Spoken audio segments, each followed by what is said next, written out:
welcome to another video tutorial. In this video we are going to be making a reversible satin bonnet, also known as a two-in-one satin bonnet.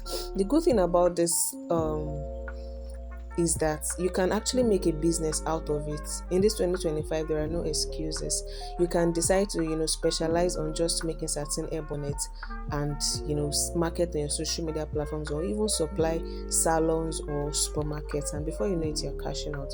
All right, let's get right into the tutorial. So the material needed for this satin bonnet is a satin material, and the measurements is 26 by 26, 26 by 26, right? This is the standard measurement. You can decide to make it bigger, if you want it bigger or if you want it smaller, but this is the standard measurement. So 26 by 26, you then fold into two, as you can see me do in the video. Fold into two and then fold over again. That makes it a total of 4 folds. Just follow what I am doing in the video. If my words fail me, what I'm doing in the video will not fail, right? So it makes a total of 4 folds, as you can see.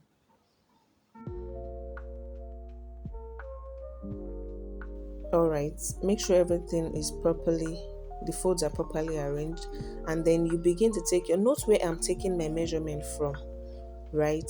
So you take your measurements, measure 13 inches. We're measuring it round.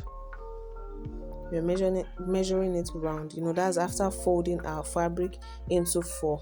Then you begin to measure 13 inches round, as you can see me do in the video.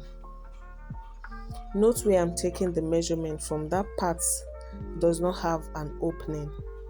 So you measure your 13 inches round and then you connect the dots together.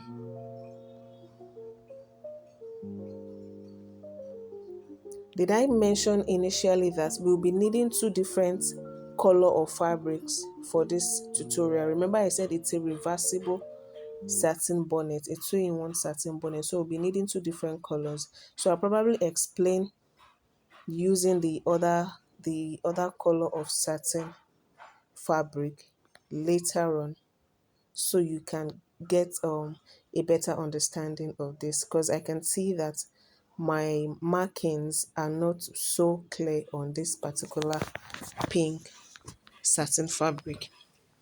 All right, this is it after taking our round measurements of 13 inches. This is what it looks like. Pardon me guys, I don't have a bigger table yet. I'm working on that.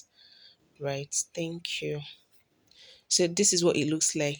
Now this is the second fabric we are going to be working with. I'm working with a pink and a lilac satin fabric, right? So I'm just going to repeat what I have said initially. Normally I'm supposed to just place the initial one that has been cut on this and then cut it out, but let me just explain so you can understand better again. Since seems this one looks clearer, the fabric looks clearer. So you measure your 13 inches. Look at where I'm taking my measurement from. 13 inches round. Take it round. And then you connect the dots together.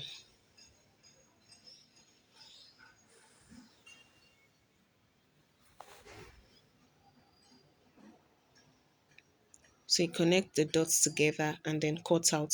This is after folding your fabric of 26 by 26 into 4 places. You measure your 13 inches, connect the dots, and then you cut out. Now we have our 2 fabrics cut out. Remember, I'm using a pink and a lilac fabric, as you can see.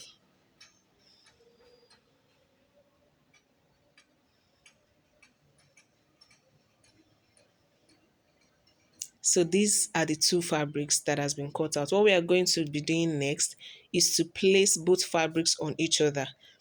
You're going to open them up, right side facing right side.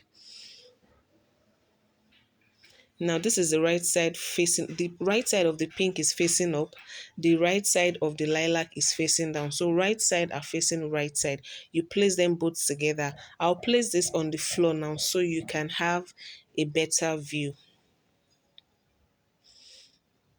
Right, so after placing both sides together, you sew round, just half an inch round. Take to your sewing machine and sew it round, half an inch round.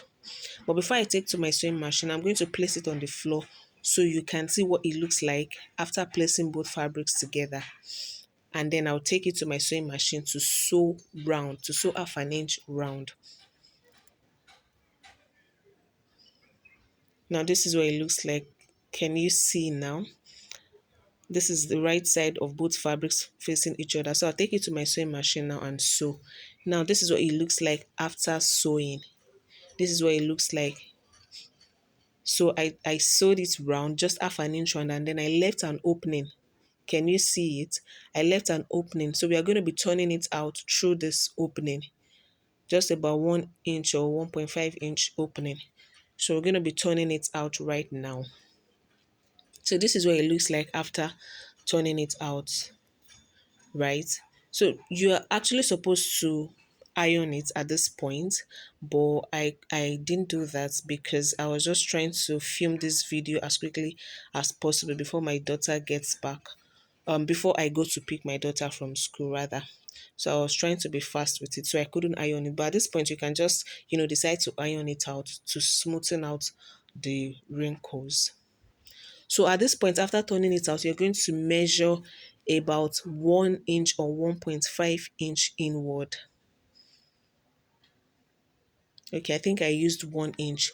So you measure 1 inch round again. This is after turning out your fabric. So you measure 1 inch round. You take it round. After measuring 1 inch round, you take it back to your sewing machine and then sew it round on the marked points. Excuse me. Remember to also leave an opening. I believe you can see the one I left. You can see it. Yes, because that is where we are going to be inserting our elastic through. So remember to leave that opening. So after sewing your 1 inch round, you then measure another half inch round, as you can see me doing in the video. Now this will serve as our elastic casing. That is where we are going to be inserting our elastic through. So you measure half an inch round again, take to your sewing machine and then sew it round. So this is what it looks like after sewing. Can you see how simple this is? You can make as many as possible in a day. It's very easy. Now this is our elastic, and our elastic measures 18 inches. 18 inches. Our elastic measures 18 inches. You can use between 17 to 18 so that it doesn't become too tight on the head. So then you use your pin. By using your pin, you insert the elastic into the elastic casing that we have sewn, as you can see me doing right here. So you pass your elastic through that opening that we have created.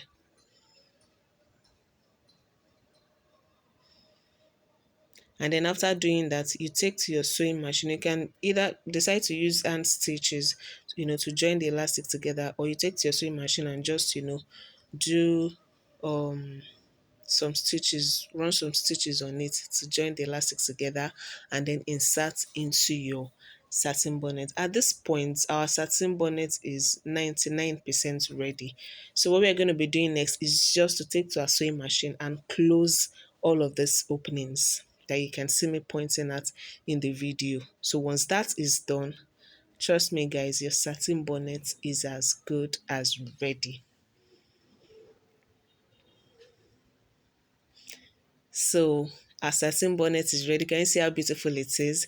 This was the other one I made and before this tutorial, before filming this video. Now this is the one we have just made.